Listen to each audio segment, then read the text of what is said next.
días para todos ustedes. Qué grato tener esta reunión. Felicito al Departamento de Gestión Ambiental por la iniciativa y la escenografía es la mejor que uno pudiera imaginar.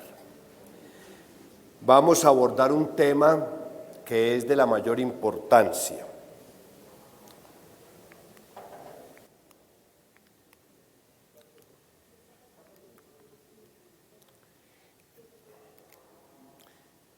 Prendido funciona mejor. Muy bien. Ya, me quedó prendido, sí, está apagado. Bien. Una breve referencia a la forma como este tema ha ido penetrando en la conciencia de la sociedad en general, de las organizaciones y de los gobiernos. Durante muchas décadas el tema ambiental se vivía, pero no lo teníamos de una forma prioritaria en las agendas. La cultura nuestra era una cultura eminentemente rural. Colombia fue un país eminentemente rural hasta los años 60, cuando se acelera tremendamente el proceso de urbanización y de industrialización. Colombia era 70% rural, 30% urbana, y esas cifras se voltearon y cada vez más estamos más concentrados en las ciudades. Nuestros familiares, todas nuestras familias, pues de alguna manera estuvieron vinculadas al campo. Entonces la naturaleza era un elemento, ha sido un elemento importante de la cultura. Pero al mismo tiempo no teníamos incorporado el chip del cuidado ambiental. Pues nuestro himno antioqueño habla del hacha que nuestros mayores nos legaron por herencia. O sea, con esa hacha, que hoy les diríamos una hacha deforestadora, pues se construyó el país. Y en Armenia hay un monumento con una hacha gigantesca. Yo creo que por ahí pasan los ecologistas y hacen exorcismos y todas esas cosas. Esa es nuestra historia, punto. Ese tema ha ido cobrando cada vez mayor importancia, en un primer momento por preocupación de los investigadores, de los académicos, pero el tema ecológico nos tocó la vida cotidiana. Todos los días en la televisión, todos los días en las redes sociales, las diversas formas como nos informemos, vemos los incendios arrasadores, las inundaciones aterradoras, las amenazas de apagón, la lista es infinita. Entonces hemos visto que el tema es serio. Está en juego la existencia de la vida humana sobre la Tierra. Bien. Los que somos sensibles a estos temas, como los que estamos aquí presentes, nos sentimos como escandalizados ante los negacionistas. Oímos al presidente Trump y una serie de personajes de la farándula nacional e internacional que dicen, no, eso son exageraciones, siempre ha habido cambio climático. A esa afirmación hay que decir sí, pero ciertamente las excavaciones de los arqueólogos nos han permitido conocer restos fósiles de animales y de asentamientos humanos en lugares que en este momento serían absolutamente impensables para nosotros. Ciertamente, glaciaciones aterradoras y enfriamientos de la Tierra terribles y también calentamientos muy fuertes. La diferencia está en que estos cambios climáticos extremos requerían miles de años. Es conocido por algunos de ustedes el famoso meteoro que cayó en Siberia hace miles de años, produjo un incendio que duró años en extinguirse. Entró esa parte del mundo en un invierno por la nube tremenda de los incendios, se produjo un invierno que duró meses y años, y eso pues altera el clima. Entonces, ciertamente, cambio climático ha habido siempre, pero eran procesos milenarios que tomaban miles de años. Desde que aparece la máquina de vapor, desde que empieza la revolución industrial, los procesos productivos en serie, esto se viene precipitando, y vemos cómo en los últimos años esto se ha acentuado. Pero de todas maneras los negacionistas siguen entusiasmados. Evidentemente en todo esto hay posiciones extremas, hay ambientalistas extremos pues, que quisieran eliminar todo tipo de producción industrial. En todos los temas hay fundamentalismos, hay extremismos. Bueno. Entonces, después de esta breve introducción, demos un paso adelante. ¿Cuándo aparece la ecología como ciencia? A principios del siglo XIX, el gran sabio Alexander von Humboldt postuló la existencia de una relación entre la vegetación y los factores climáticos, y esa disciplina nueva la llamó geografía de las plantas. Es la primera vez que en el mundo científico se aborda este tema, principios del siglo XIX. En 1874, el naturalista alemán Ernst Haeckel definió la ecología como la ciencia que estudia las relaciones de los organismos vivos con su entorno. Entonces ya se va precisando el concepto, aparece la palabra ecología, que hasta el momento no existía en el diccionario, y se habla de esa relación. Aquí hay un elemento sumamente interesante que lo quiero destacar. La ecología como ciencia biológica, fíjense ustedes que las relaciones de los organismos vivos con su entorno. Ese enfoque biológico, subrayo la palabra biológico, como ciencia biológica, surgió a finales del siglo XIX con este científico alemán y se conservó así el enfoque eminentemente biológico hasta la mayor parte del siglo XX. En las últimas décadas del siglo XX, el tema de la ecología se abre a otro tipo de investigaciones, entra en diálogo con otras ciencias, entonces aparecen enfoques no biológicos, como son los enfoques sociales, culturales, económicos, políticos, etcétera, etcétera. Por lo tanto, el tema de la ecología ya no es un tema exclusivo de las facultades de ciencias biológicas, sino que es un tema ya profundamente marcado por las ciencias sociales. Es un tema interdisciplinario, y esto es muy interesante, como alrededor del tema de la ecología van articulándose, se va ampliando la mesa de los interlocutores. Ya no tiene un dueño, nosotros los biólogos, sino de esto podemos hablar muchas disciplinas, y esa apertura interdisciplinaria me parece que es un componente sumamente interesante.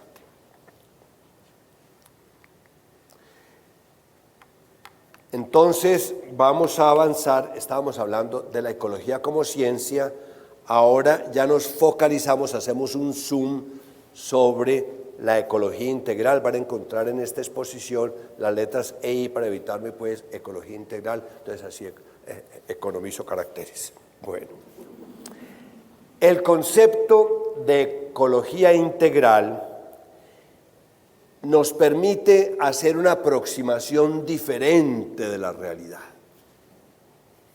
Entonces pensamos los incendios gigantescos que se están dando en tantas partes del mundo.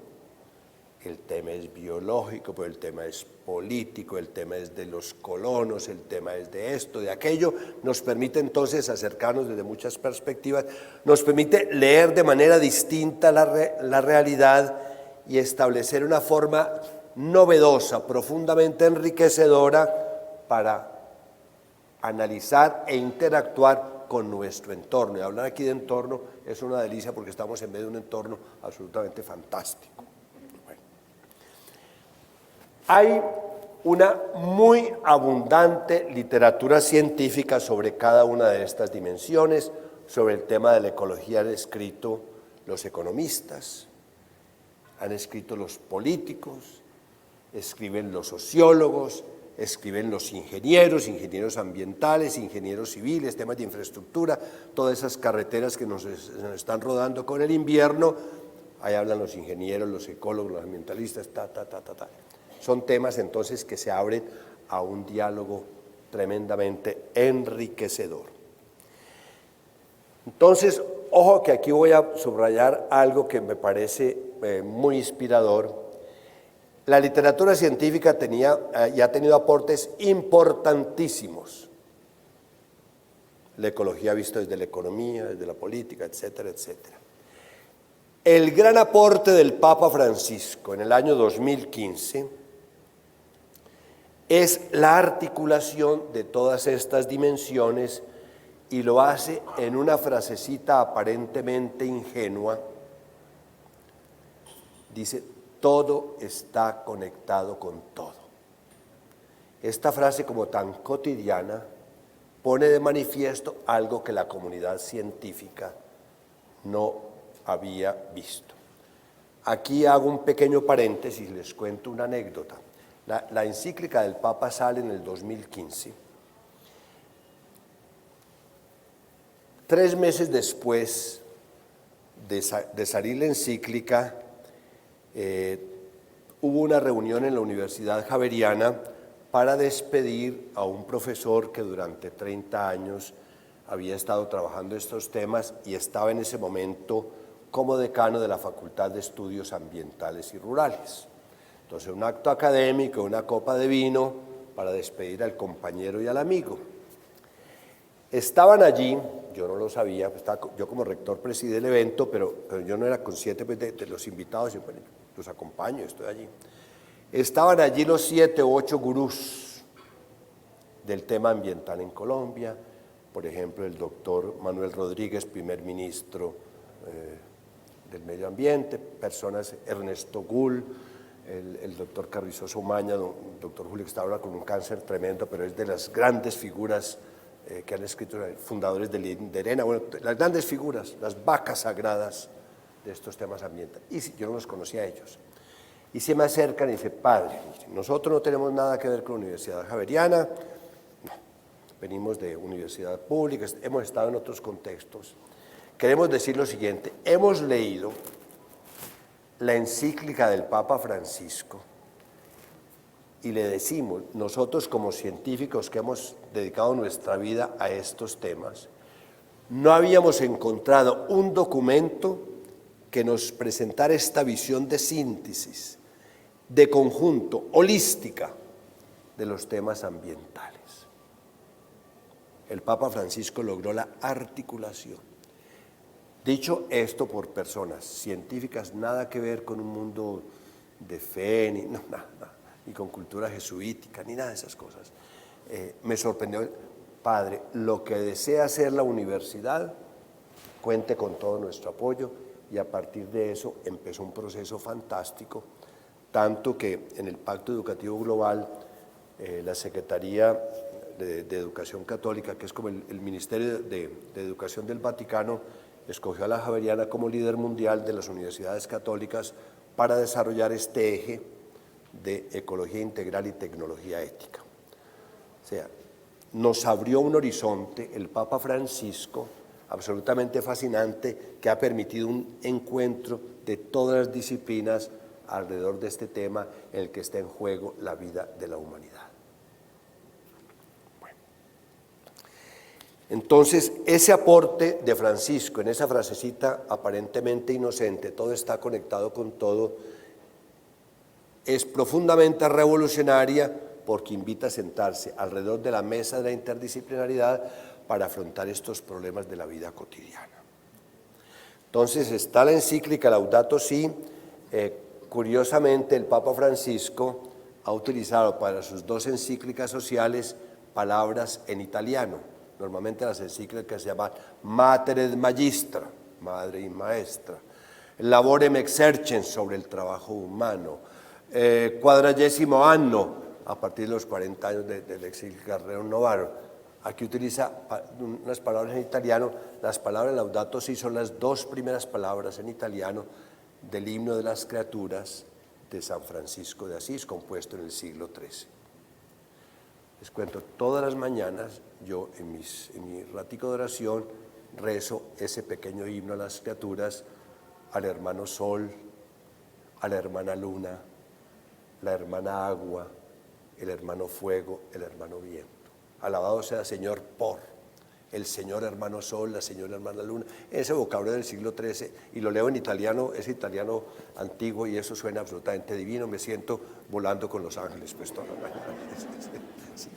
Entonces el Papa Francisco utiliza Laudato Si, alabado sea mi Señor, de Francisco, y Fratelli Tutti, todos hermanos también de San Francisco de Asís. Entonces con estas palabras empieza el cántico de las criaturas.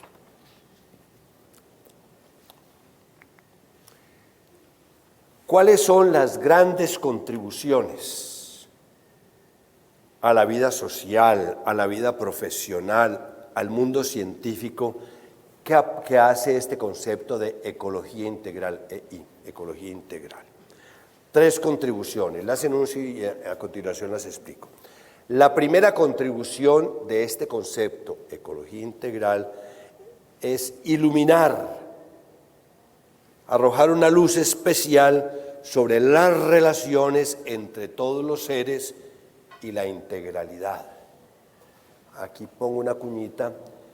Seguramente algunos de ustedes han explorado la espiritualidad oriental, que si el budismo, que si el zen, hay unas prácticas absolutamente hermosas y profundamente inspiradoras y en íntima conexión con el cristianismo.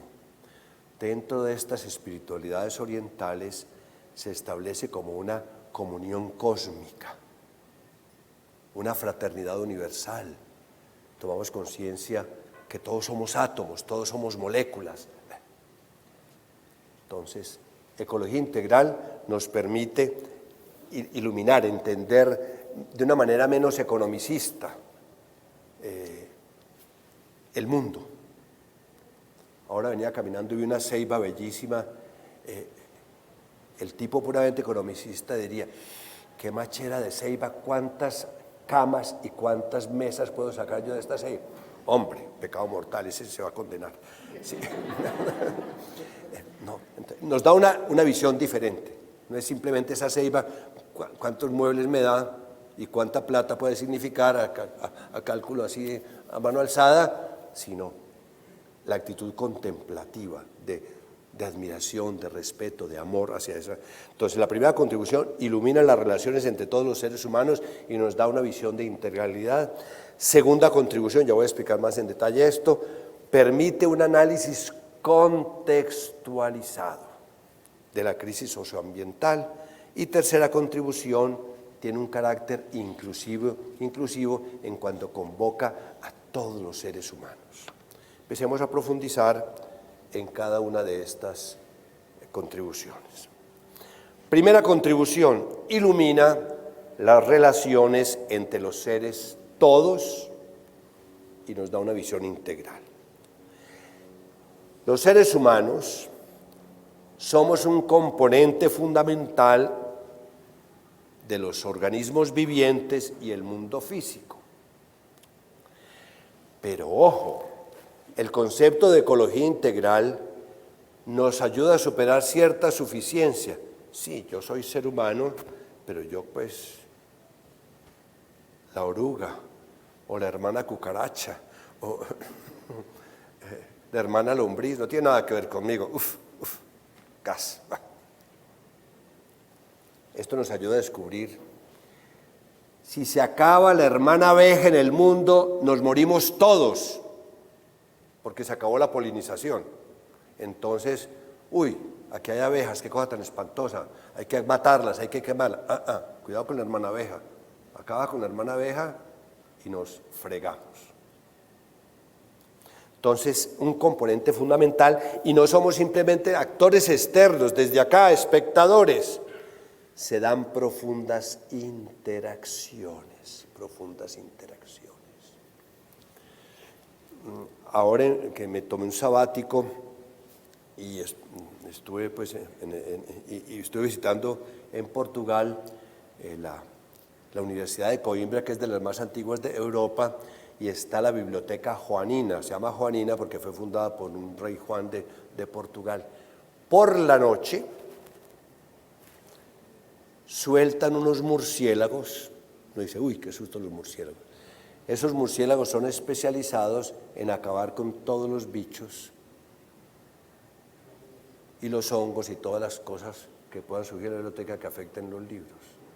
El hermano murciélago que nos aterra cuando estamos en las fincas y pasa vuelo rasante y que son tan feos, una rata voladora espantosa, pues el hermano murciélago es una bendición para conservar ese tesoro bibliográfico y cultural de muchos siglos en la Biblioteca Joanina.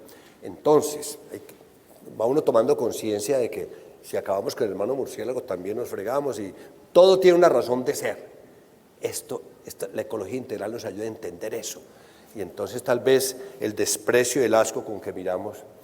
Para los niños de hoy, nosotros de niños pues jugamos, nos íbamos a pescar. Yo cuántas veces de niño teníamos una finca ahí en San Antonio de Pereira, cuántas veces no me bañé en la quebrada Pereira, ahora eso es una cloaca espantosa. Y nos embarcábamos en unos flotadores, así como niños y adolescentes, por el Río Negro. No, ahora queda uno sin pellejo, le cae la piel, queda uno pues, sale con llagas, espantoso. Para los niños de hoy, pues el campo no tiene ese encanto que tuvo para muchos de nosotros. Mijito, ¿usted ha visto cómo se produce la leche? Sí, la fabrica Colanta, ¿no han visto una vaca? ¿Qué es el campo, mijo? Uy, aquel horrible lugar donde caminan los pollos y las gallinas crudos. Absolutamente de centro comercial, de Netflix y de tableta. Entonces, esta primera contribución es sensibilizarnos. No somos actores externos, esto es parte de nuestra vida. La pandemia del COVID-19, ya que hay médicos y médicas y especialistas en estos temas de salud, y las que vendrán en el futuro, hay un tema muy interesante, un artículo de Bill Gates sobre estos temas, siendo superingeniero se ha metido en estos temas, y las que vendrán en el futuro se explican en parte por la invasión que los seres humanos hemos hecho del hábitat de los animales salvajes. Nos les metimos al rancho, entonces los agentes patógenos de los animales que pasaba de la hermana vaca al hermano murciélago, pues como nos les metimos al rancho, pues nos pasa también al hermano Peláez. Si alguno de ustedes ha estado en la China, seguramente varios de ustedes, camina uno por las calles de Shanghái y encuentra unas pailas, unas fritangas, ¿no?, ahí en la calle, con una manteca que huele aterradora. Y al lado una bandeja con alacranes, de esas especiales sin veneno. No tengo ni idea qué alacrán será alacrán vegetariano, vegano, no tengo ni idea qué es esa vaina. Sí. Los fríen. ¡Ay, qué delicia de alacrán! Los pinchos, los chuzos de culebra. Me fui a uno de esos mercados a ver la parte de la carnicería. Dios mío bendito. Una cosa es una carnicería, uno ir aquí al Éxito o a Carulla, y otra cosa es la carnicería, pues allá donde uno ve unos sapos espantosos, todas esas cosas. Los chinos se comen todo lo que vuela, menos aviones, y todo lo que tiene cuatro patas, menos las mesas y los tauretes. Todo. Entonces, esta es la forma caricaturesca de expresar que esa cercanía, y este contacto, aun en la dieta y en todo, de estos animales, pues hace que el paso de estos patógenos de los animales a los hombres, pues se ha hecho tremendamente complicado y está apareciendo, nuestro organismo no tiene anticuerpos para luchar contra estos agentes patógenos. Entonces, la pandemia del COVID-19 nos ha hecho tomar conciencia de esto, la relación, la integralidad, todo está conectado con todo. Como todo está conectado con todo, debemos buscar soluciones integrales. Y el Papa Francisco insiste mucho, y a propósito de ese todo con todo, miren, tenemos que superar la mentalidad, existe una crisis social y existe una crisis ambiental. No. Existe una única y compleja crisis socioambiental. Entonces los salubristas dicen las enfermedades infantiles, el problema de lombrices y problema de desintería y problema de esto. Ese problema social y de salud no se puede solucionar si no se soluciona el problema ambiental de las aguas, etc. O sea, todo está conectado con todo, eso es.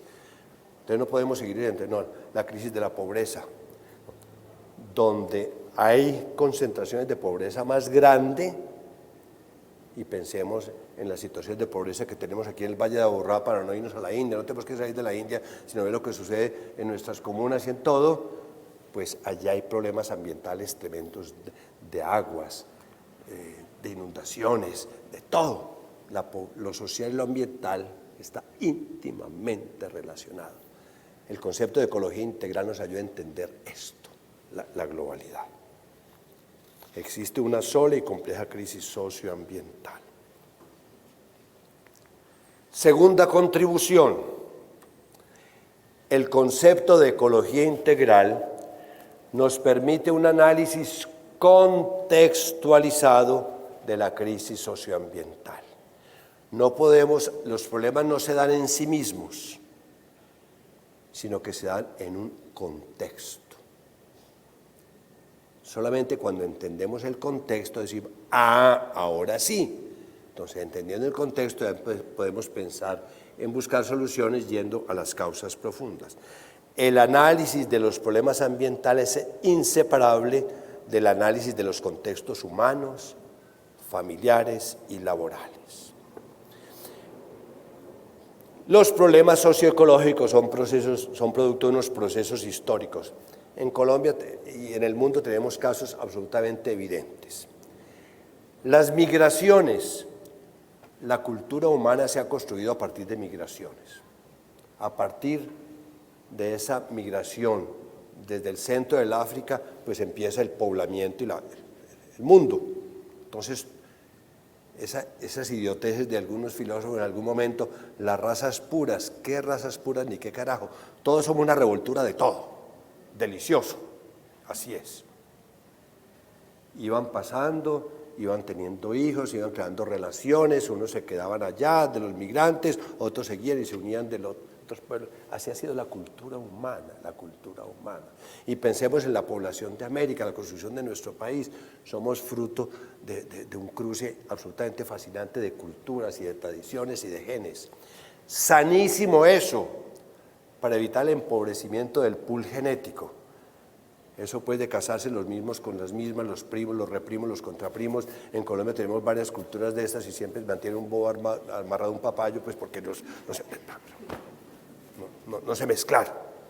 No. Esa endogamia es fatal desde el punto de vista biológico, desde el punto de vista cultural. Va contra toda la dinámica de la evolución. Entonces los problemas socioecológicos son producto de procesos históricos, entonces hay que tener la mente abierta para preguntarnos por el contexto.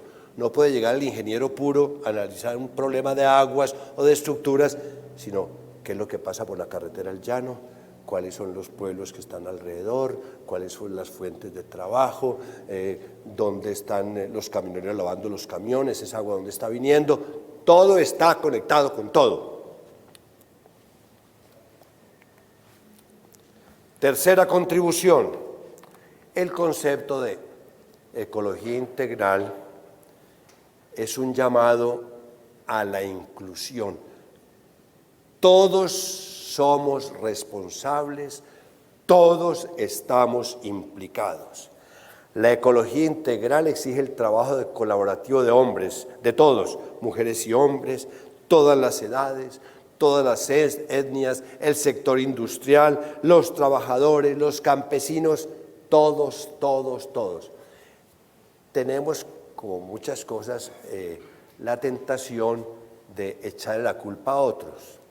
El muchacho nunca dice me rajé por vago, sino me rajaron.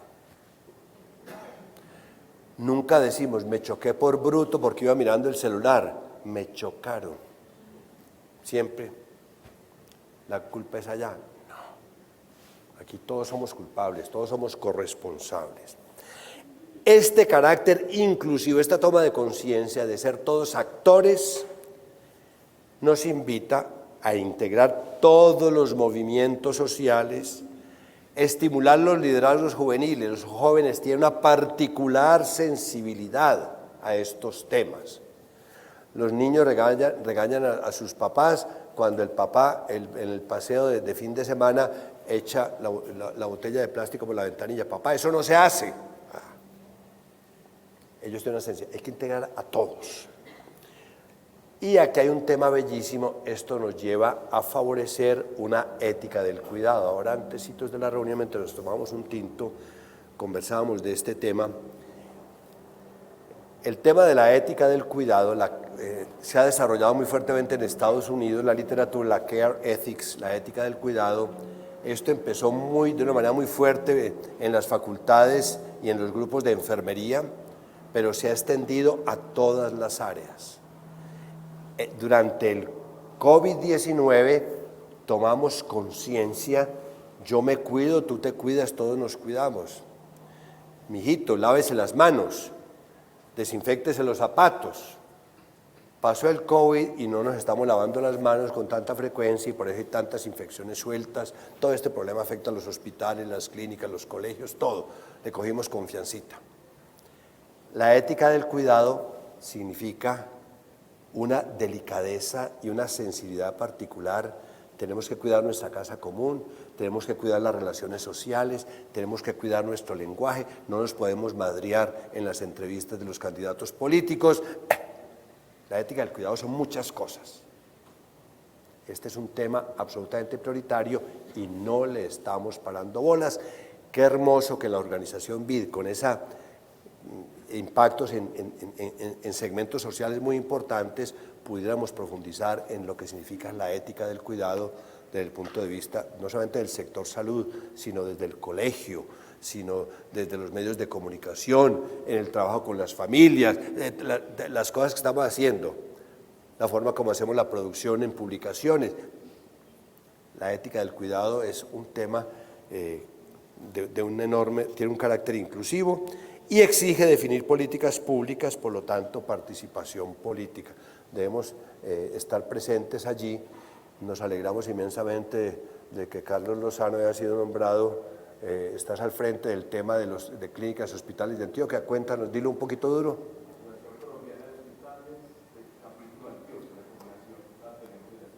Formidable liderazgo, cargo, felicitaciones, y ahí es donde todos estas sensibilidades, estos valores de la organización BID pueden ir impactando políticas públicas y decisiones. No, Machera, felicitaciones. Aquí pasamos a un tema que el Papa Francisco le da gran importancia en su encíclica Laudato Si, y hay que pararle bolas, el paradigma tecnocrático. Dicho de una manera muy coloquial, la técnica, la tecnología se ha convertido en un dios en nuestra época y ciertamente ha aportado enormemente a la calidad de vida. ¿Qué sería sin los adelantos tecnológicos en el campo de la salud? ¿Qué sería sin los adelantos tecnológicos en el cultivo del campo? La lista es infinita, la lista es infinita, la lista es infinita. Ahora bien, el punto sensible, y ahí también como organización BID podemos hacer un llamado muy importante, y es, no podemos separar técnica y ética. Ustedes imaginan pues las enormes posibilidades que tiene todas las tecnologías de la reproducción hoy en día con la clonación, etcétera, etcétera, todas esas cosas que se pueden hacer si eso prescinde de la ética. Frankenstein, un mundo de monstruos. hagamos fetos a partir de células madre que se conviertan en fábrica de repuestos para reemplazo de órganos, así. Y eso es posible hacerlo en este momento. Pero una cosa es que sea posible científicamente y otra cosa es que sea posible desde el punto de vista ético. Entonces, dice el Papa Francisco, aquí tomo sus palabras, cuando la técnica desconoce los grandes principios éticos, termina considerando legítima cualquier práctica. ¿Esto se puede hacer? Lo hacemos. ¿Esto da plata? Lo hacemos. La técnica separada de la ética difícilmente será capaz de autolimitar su poder. Si dejamos a la ciencia suelta, sin unos parámetros éticos. Por eso, uno de los grandes retos en punto de vista educativo es la formación de ingenieros que tengan una sólida formación ética y una formación en ciencias sociales y humanas. Piensen ustedes, por ejemplo, en el infinito poder que en este momento tiene la informática. Todo. Manejan todos nuestros datos. Una infinita capacidad de manipulación. Nos ha pasado a todos, me encanta ver películas en Netflix. Jorge Humberto, como viste esto, te recomiendo esto, ya me tienen fichado. Y el que pide a domicilio, yo no pido a domicilio, entonces ya le aconsejan el menú y compre esto y compre aquello. Los algoritmos nos tienen absolutamente planillados.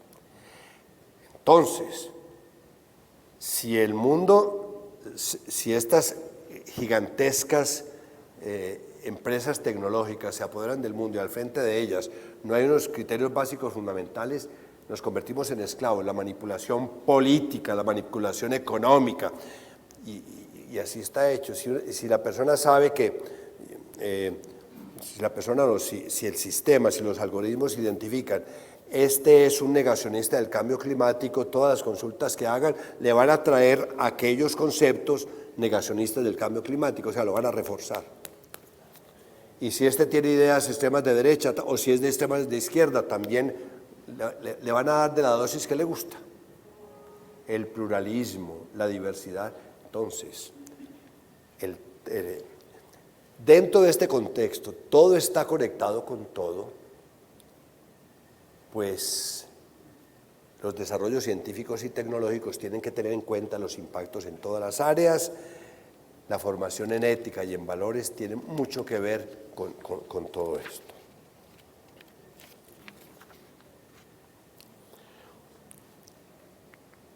Aquí aparece un concepto muy interesante que el Papa Francisco desarrolla en su encíclica Laudato Si, y él es el antropocentrismo. El ser humano debe descubrir su lugar en el mundo y construir una red de relaciones con uno mismo, con los demás, con la naturaleza y con Dios. Pero aquí hay un problema muy delicado del que ninguno de nosotros o muy poquitos se pueden escapar, y es que una equivocada antropología cristiana, la formación catequética que recibimos, favoreció un enfoque de dominio sobre el mundo. Dominad la tierra. Y eso que está en el libro del Génesis, como que quedó taladrando y lo coge la revolución industrial, y dominar el mundo es que volvimos el mundo un inmenso basurero, como lo dice el Papa Francisco. La verdadera comprensión del ser humano como señor de lo creado debe entenderse como administradores responsables de la creación. El Papa Pablo VI, yo hice mi tesis doctoral sobre Pablo VI y su pensamiento social en derechos humanos, tiene una frase que me parece muy, dice, dominad la tierra. Ha llegado el momento de dominar a la dominación. Esta dominación, dominar la tierra así a la loca, hay que dominar esa dominación, porque a dónde nos ha llevado, a una minería absolutamente desbordada, a una tala de bosques, a una ganadería extensiva sin ningún criterio ambiental, el silvopastoreo, como se llame. Bueno, si el ser humano se declara autónomo, independiente, yo no tengo nada que ver, de la realidad, y se constituye en dominador absoluto, se rompen los equilibrios de la naturaleza y entra el caos que estamos padeciendo. De modo que el antropocentrismo es sentirnos reyes de la creación, el antropos, el ser humano, rey y señor absoluto, y estamos haciendo desastres.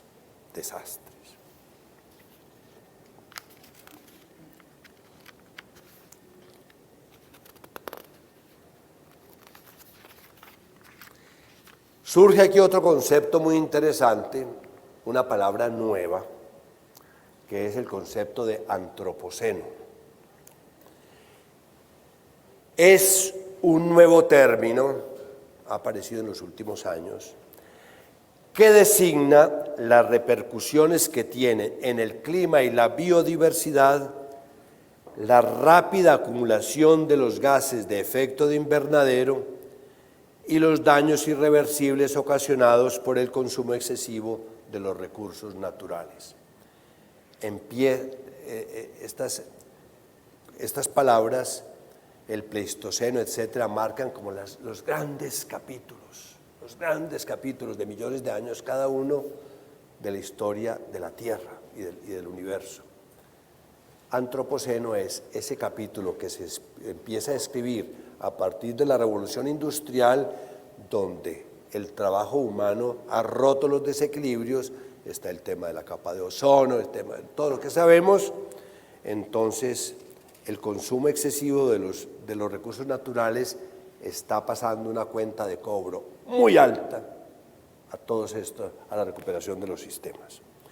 Los estragos del antropoceno se ven por todos lados: cambios en los ciclos de agua, destrucción de los ecosistemas marinos y terrestres. No hay espectáculo más lamentable ver esos kilómetros cuadrados de plásticos flotando por los océanos, las tortuguitas con pitillos y con bolsas de plástico, todo el desastre que hemos visto.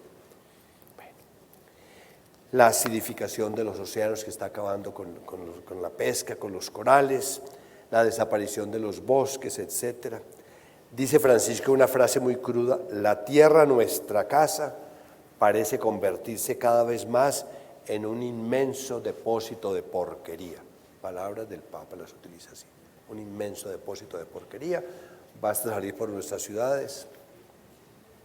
Bueno, entonces, esto no es carreta del Papa Francisco, sino es abrir los ojos.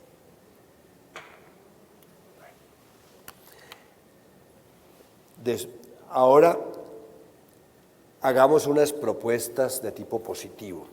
Se necesita un cambio profundo de mentalidad y nosotros como Organización BID tenemos una serie de herramientas muy potentes para esto. Debemos desarrollar la conciencia de un origen común, de una gran fraternidad universal, cósmica, de una pertenencia y de una dependencia mutuas. Todos necesitamos de todos. Y de un futuro compartido con todos. Si no tenemos esa mentalidad de solidaridad, si seguimos con este egoísmo, lo que me interesa es mi felicidad, mi realización, voy a hacer este cambio aquí en mi casa, me importa un carajo lo que le pasa al vecino, que se le va a agrietar la pared de él, problema de él, voy a desviar aquí una quebrada, voy a manejar estas aguas así, y los demás que se soben, que se frieguen. Esencia de un futuro compartido. Hay que difundir un nuevo paradigma acerca del ser humano, un nuevo paradigma sobre la vida, sobre la relación con la naturaleza. Hay que desarrollar un nuevo modelo cultural, y el Papa utiliza esta expresión, orientado a la superación de la globalización de la indiferencia. No nos importa lo que le pase al vecino. La expresión es que tal cosa, de malas. El Papa en su encíclica Fratelli Tutti sobre la fraternidad desarrolla en el capítulo 5 la parábola del buen samaritano.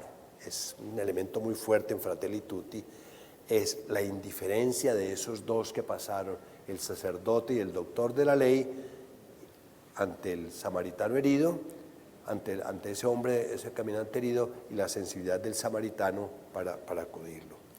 Superación de la globalización de la indiferencia, es decir, el individualismo, y la cultura del descarte, el consumismo, Ya todos nuestros equipos tienen la, ¿cómo se llama? Programada, la obsolescencia programada. Y ya también los matrimonios vienen con obsolescencia programada, a los 5 años se quema el fusible, bueno. Para instalar una cultura de la responsabilidad intergeneracional. Este es un concepto muy bello. Nosotros somos responsables no podemos gastarnos ahora los recursos de las generaciones futuras. ¿Qué les vamos a dejar? Estamos explotando todos los recursos naturales, estamos escarbando todo, sacando todo, y luego dejamos a la orilla de los ríos, a la orilla de esas grandes mineras, un montón de piedra allí. ¿Y qué les vamos a dejar más que un basurero? Entonces esa sensibilidad intergeneracional es fundamental para instalar una cultura de responsabilidad intergeneracional y del cuidado, volvemos al tema del cuidado de las personas y del mundo. Este cambio profundo de mentalidad nos está pidiendo un nuevo modelo educativo, y en esto empezamos desde los padres de familia, abuelos, lo que se hace con los niños, con los adolescentes, colegios, universidades, hay muchos escenarios, medios de comunicación, un nuevo modelo educativo que vaya más allá de la simple información científica. La información es fundamental, pero la sola información no es suficiente. Tiene que generar una conciencia de ciudadanía ecológica, es decir, una solidaridad y la ética del cuidado, volvemos a la ética del cuidado, un nuevo modelo educativo que incluye una crítica de los mitos de la modernidad. ¿Cuáles son estos mitos de la modernidad? El individualismo, la creencia de un crecimiento sin límites. Hace varias décadas el Club de Roma publicó un estudio, una investigación, los límites del crecimiento. El crecimiento no es ilimitado y más y más y más, y sigamos extrayendo de la tierra y los productos naturales, si son renovables o no renovables no nos importa. Lo que nos interesa es hacer plata ahora, el futuro verá pues si se van a hacer minería en la Luna o a Marte, no es problema nuestro. No vista, entonces necesita una parte de estos mitos de la modernidad, creencia en un crecimiento sin límites, una competencia. La competencia es fundamental para la superación, es parte del ser humano, pero sea una competencia respetuosa y juego limpio, no agresiva. El consumismo desbordado y un mercado sin regulaciones. Si el mercado no tiene regulaciones, esto se convierte en la ley de la selva. Porque todo vale, la comisión, la mordida, todo vale con tal de obtener utilidades. Un nuevo modelo educativo que establezca una nueva relación con la naturaleza. No vista esa naturaleza como un simple depósito de materias primas, la ceiba como una fuente para hacer muebles, sino como aquello que hace posible la vida humana. Aquí damos un paso más, voy a acelerar un poco porque me estoy demorando más de la cuenta. Esto nos conduce hacia una espiritualidad ecológica, que esto es un tema muy bello en la encíclica del Papa Francisco. Muchas cosas, ante la toma de conciencia de lo que está pasando, y esta propuesta de la ecología integral, todo está conectado con todo, esto nos lleva a que muchas cosas tienen que reorientar su rumbo, por donde vamos mal. Se necesita un cambio en los estilos de vida, y dice Francisco, copié la frase, mientras más vacío esté el corazón de la persona, más necesita objetos para comprar, poseer y consumir. Tenemos amigos, amigas nuestras que son compradores compulsivos. Ya no cabe un par de zapatos más en ese closet y más zapatos, más carteras, más. ¿Y qué? ¿Y qué? Bueno. Este cambio en los estilos de vida es un llamado a la conversión ecológica, así la llama el Papa Francisco, palabra que me parece hermosa, expresión. Es decir, un cambio de valores y de actitudes. La conversión ecológica es un concepto muy potente.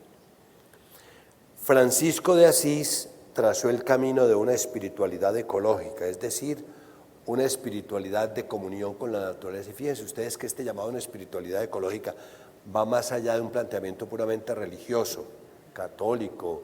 No. Esto es mucho dentro de una teología de la creación y dentro de la encarnación del Verbo eterno del Padre, que asume nuestra condición humana, pues esa espiritualidad se potencia, pero es una espiritualidad que es válida para hombres y mujeres de cualquier creencia.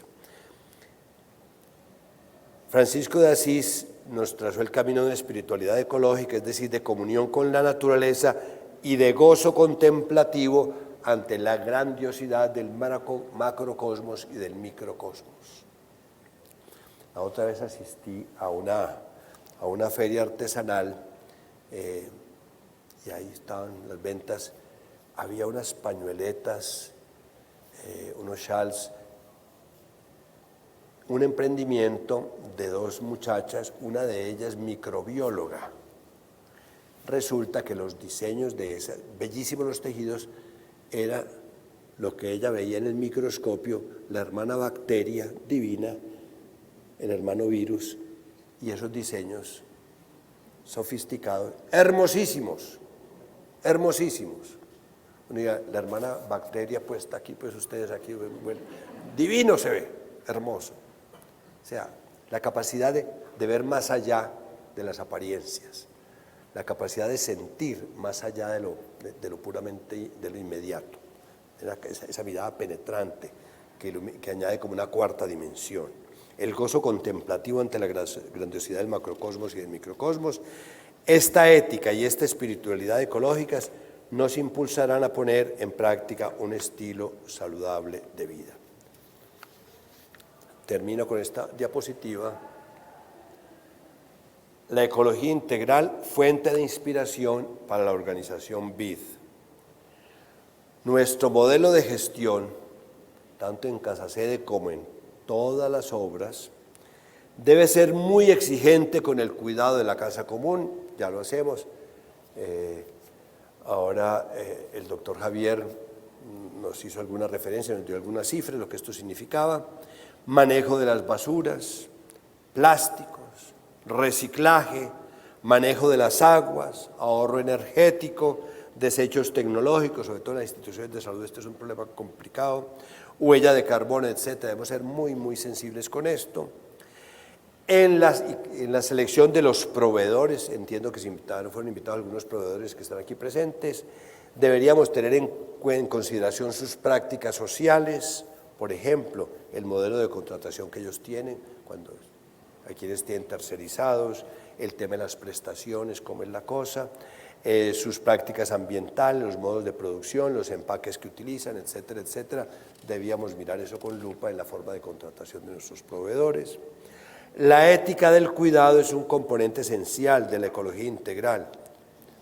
Nuestras obras tienen el cuidado en el centro de su misión, cómo fortalecer, cómo avanzar en este rasgo diferenciador.